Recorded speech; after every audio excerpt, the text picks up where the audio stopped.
আসসালামু আলাইকুম বন্ধুরা, নিয়োগ প্রস্তুতির আজকের নতুন ভিডিও লেকচারে তোমাদের সবাইকে প্রীতি ও শুভেচ্ছা জানাচ্ছি। বন্ধুরা, আজকের ভিডিও লেকচারে আমি তোমাদের সাথে সমাস, বাংলা ব্যাকরণের সবচেয়ে গুরুত্বপূর্ণ একটি টপিক সমাস নিয়ে আলোচনা করব। তোমরা যারা এসএসসি কিংবা যারা বিভিন্ন চাকরি পরীক্ষা দিতে যাচ্ছ, এখনও যারা সমাস সম্বন্ধে ভালো ধারণা লাভ করতে পারোনি, তাদের জন্য আজকে এই ভিডিওটি সম্পূর্ণ দেখলে আশা করছি সমাস সম্বন্ধে কোনো দ্বিধা থাকবে না। যে কোনো উদাহরণ দেখলে তোমরা বলতে পারবে সেটি কোন সমাসের উদাহরণ। চলো শুরু করা যাক। সমাস। বন্ধুরা, সমাস প্রধানত 6 প্রকার। এই সমাসের কাজ হচ্ছে সংক্ষেপণ করা বা সমাস অর্থ সংক্ষেপণ করা। এখানে একটি শর্ত রয়েছে, সমাস নির্ণয়ের লক্ষ্য রাখব কোন পদ প্রাধান্য পাচ্ছে। সমাস নির্ণয়ের লক্ষ্য রাখব কোন পদ প্রাধান্য পাচ্ছে। বন্ধুরা, 6 প্রকার যে সমাস, এই 6 প্রকার সমাস হলো দ্বন্দ্ব সমাস, দ্বিগু সমাস, তৎপুরুষ সমাস, অব্যয়ভাব সমাস, কর্মধারয় সমাস এবং বহুব্রীহি সমাস। সবকটি সমাসের পরপর আমি উদাহরণ দিয়ে তোমাদেরকে বোঝানোর চেষ্টা করব। ভিডিওটি দেখতে থাকো। বন্ধুরা, প্রথমে আছে দ্বন্দ্ব সমাস। দ্বন্দ্ব সমাসকে আমরা এভাবে বলতে পারি যে উভয় পদ প্রধান, অথবা সমজাতীয় শব্দ প্লাস ও প্লাস সমজাতীয় শব্দ, এইভাবে যদি থাকে তবে সেটি দ্বন্দ্ব সমাসের উদাহরণ। যেমন ঝড় বৃষ্টি, বাবা মা, চা বিস্কুট, এগুলো কিন্তু দ্বন্দ্ব সমাসের উদাহরণ। তাহলে কীভাবে বুঝবো এগুলো দ্বন্দ্ব সমাসের উদাহরণ? যখন ঝড় বৃষ্টি এই শব্দকে আমরা বর্ণনায় ফেলব বা এর বিবৃতি করব, তখন এটি হবে ঝড় ও বৃষ্টি। তাহলে ঝড় ও বৃষ্টি এই কথাটি দেখো, ঝড় ও বৃষ্টি, এরই কিন্তু সংক্ষেপণ হচ্ছে ঝড় বৃষ্টি। ঝড় বৃষ্টি। তাহলে যদি এই শব্দ থাকে তখন এটিকে যখন বিবৃতি করব বা বর্ণনায় ফেলব, তখন ঝড় ও বৃষ্টি। যখন মাঝে ও থাকছে, এটি দ্বন্দ্ব সমাসের উদাহরণ। এটি দ্বন্দ্ব সমাসের উদাহরণ। তদ্রূপ বাবা মা, বাবা ও মা, মাঝে ও থাকবে, তাহলে এটি দ্বন্দ্ব সমাসের উদাহরণ। বন্ধুরা, আমি আশা করছি তোমরা দ্বন্দ্ব সমাস বুঝতে পেরেছ। তেমনিভাবে দ্বিগু সমাস।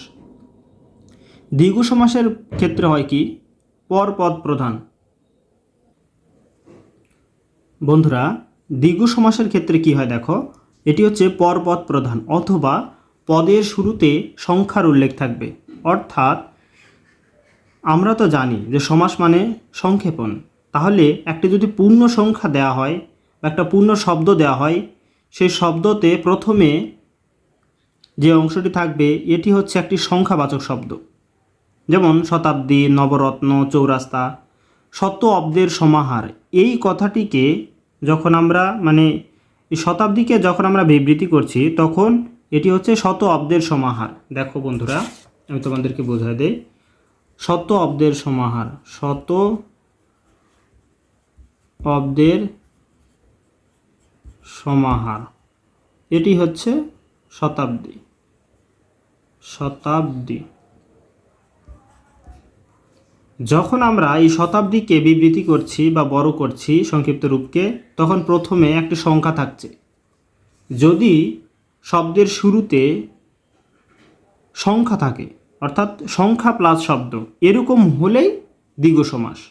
সেটি যেভাবে উদাহরণ দেওয়া থাক, শত অব্দের সমাহার যদি লেখা থাকে, সামনে সংখ্যা থাকায় সেটি দ্বিগু সমাস। অথবা শতাব্দী যদি থাকে, শতাব্দীর শত অংশটি একটি সংখ্যা বোঝায়, তাই এগুলো হচ্ছে দ্বিগু সমাস। যেমন নবরত্নের সমাহার দ্বিগু সমাস, চৌরাস্তা, চৌরাস্তার সমাহার বা চার রাস্তার সমাহার, এগুলো হচ্ছে দ্বিগু সমাসের উদাহরণ। বন্ধুরা, এরপর তৎপুরুষ সমাস আমরা দেখব। তৎপুরুষ সমাসের ক্ষেত্রে দেখো, এখানে পরপদ প্রধান, অথবা দুটি শব্দের দ্বিতীয়টির অন্তর্গত প্রথমটি। যেমন এখানে লেখা আছে উদাহরণস্বরূপ চা বাগান। বাগানের চা হচ্ছে বাগান। দেখো, যে বাগানের কথা বলা হচ্ছে এটি যে কোনো বাগান হতে পারে। যখন এর সামনে আমরা চা লাগাই দিচ্ছি, তখন এটি চা বাগান হয়ে যাচ্ছে। যাত্রার সামনে যখন আমরা হজ লাগাই দিচ্ছি তখন হজ যাত্রা। এখানে দেখো দুটি শব্দের দ্বিতীয়টির অন্তর্গত প্রথমটি, অর্থাৎ এই বাগানটার সামনে কিন্তু আমরা হজ দিলে হজ বাগান এরকম কিন্তু হয় না, চা বাগান হয়, হজ যাত্রা হয়, চিরস্থায়ী হয়। সো পদ প্রধান, অর্থাৎ বাগান এখানে প্রাধান্য পাচ্ছে, চা না। যাত্রা এখানে প্রাধান্য পাচ্ছে, হজ কিন্তু না। স্থায়ীটাকে প্রাধান্য পাচ্ছে, চির এই শব্দটি কিন্তু না। অর্থাৎ তৎপুরুষ সমাসের উদাহরণ হচ্ছে চা বাগান, হজ যাত্রা, চিরস্থায়ী, এগুলো। আশা করছি বন্ধুরা তোমরা বুঝতে পেরেছ। এরপরে অব্যয়ভাব সমাস। এখানে কি বলা হচ্ছে দেখো, পূর্ব পদ প্রধান অথবা উপসর্গ প্লাস শব্দ, বোঝার সুবিধার্থে উপসর্গ প্লাস শব্দ। এখানে লেখা আছে দেখো, উপজেলা, আজীবন, প্রতিদিন। উপজেলা, যখন জেলা কথাটির সামনে একটি উপসর্গ যুক্ত করছি তখন এটি অব্যয়ভাব সমাস। জীবন এই কথাটির সামনে যখন একটি উপসর্গ যোগ করে আজীবন, জীবনকে সম্পূর্ণ জীবন বোঝাচ্ছি যখন আজীবন, তখন এটি অব্যয়ভাব সমাসের উদাহরণ। আরও একটি উদাহরণ হচ্ছে শব্দের বিশেষ পরিবর্তন হবে। উপজেলা অর্থাৎ জেলার সামনে যখন উপসর্গ যোগ করছি তখন এটি শব্দের বিশেষ পরিবর্তন হচ্ছে। জীবনের সামনে যখন উপসর্গ আ যুক্ত করছি তখন এটি আজীবন হয়ে যাচ্ছে। শব্দের বিশেষ পরিবর্তন এবং উপসর্গ প্লাস শব্দ, এটি হচ্ছে অব্যয়ভাব সমাসের উদাহরণ। বন্ধুরা 5 নম্বরে আছে কর্মধারয় সমাস। এখানে পরপদ প্রধান অথবা শব্দের অর্থকে মহিমান্বিত করে। এখানে দেখো উদাহরণস্বরূপ সিংহাসন, মহানবী, জীবন বীমা, এগুলো হচ্ছে কর্মধারয় সমাসের উদাহরণ। বোঝাই দিচ্ছে দেখো, সিংহের ন্যায় আসন, সিংহাসন, মহান যে নবী, মহানবী। অর্থাৎ একভাবে বোঝা যাচ্ছে দেখো, শব্দকে মহিমান্বিত করছে। কর্মধারয় সমাস পরপদ প্রধান, সিংহের ন্যায় আসন, সিংহাসন, মহান যে নবী, মহানবী। পরপদ প্রধান অর্থাৎ দ্বিতীয় পদটা প্রাধান্য পাচ্ছে বেশি, শব্দকে মহিমান্বিত করছে, কর্মধারয় সমাস। আশা করছি বন্ধুরা তোমরা বুঝতে পেরেছ। এরপর দেখো বহুব্রীহি সমাস। এখানে তৃতীয় বা নতুন পদ প্রধান। তৃতীয় বা নতুন পদ প্রধান হচ্ছে বহুব্রীহি সমাসের বিশেষ একটি বৈশিষ্ট্য। উদাহরণস্বরূপ হাতে খড়ি, গায়ে হলুদ, নদী মাতৃক। আচ্ছা, হাতে খড়ি মানে আমরা কি বুঝি?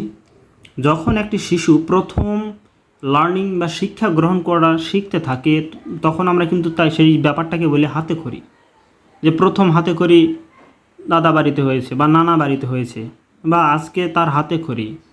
হ্যাঁ, এই যে হাতে খড়ি এটি হচ্ছে বহুব্রীহি সমাসের উদাহরণ। গায়ে হলুদ অর্থাৎ এটা কিন্তু অন্য একটি বিষয়ের জন্য কিন্তু গায়ে হলুদ, যেমন বিয়ের প্রথম অঙ্গনে কিন্তু গায়ে হলুদ। তাই গায়ে হলুদ তৃতীয় বা নতুন পদ প্রধান, বিয়ের উদ্দেশ্যে গায়ে হলুদ, এই জন্য গায়ে হলুদ হচ্ছে বহুব্রীহি। নদী মাতৃক, নদী মাতৃক, নদী মাতৃক দেশ বাংলাদেশ, 1300 নদীর দেশ বাংলাদেশ। নদী মাতৃক, নদী মাতা যার, নদী মাতা যার, নদী মাতৃক, সংক্ষেপে নদী মাতৃক, এটি হচ্ছে বহুব্রীহি সমাসের উদাহরণ।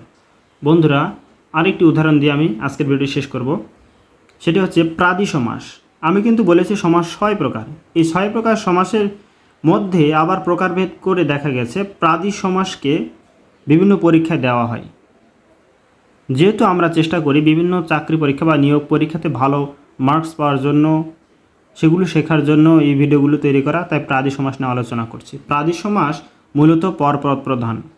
এখানে কিভাবে থাকে দেখো, উপসর্গ প্লাস শব্দ থাকবে, যেমন প্রভাত, প্রথমে উপসর্গ প্লাস ভাত, প্রভাত। প্রবাদ, প্রথমে উপসর্গ প্লাস বাদ, প্রবাদ। এগুলো হচ্ছে প্রাদি সমাসের উদাহরণ। বন্ধুরা আজকের ভিডিওতে আমি তোমাদেরকে যেভাবে সমাস নিয়ে আলোচনা করেছি, আশা করছি আগে কিছু না জানা থাকলেও আজকে মোটামুটি ধারণা পেয়েছো সমাস। যদি কোনো সমাস নিয়ে দ্বিধাদ্বন্দ্ব থেকে যায় তবে আমাকে কমেন্টে জানাবা। প্রয়োজনে প্রতিটি সমাস নিয়ে ভিন্ন ভিন্নভাবে ছোট ছোট ভিডিও তৈরি করে তোমাদের জন্য পাবলিশ করব। এই ভিডিওটি কেমন লেগেছে অবশ্যই একটি কমেন্টে জানাবে।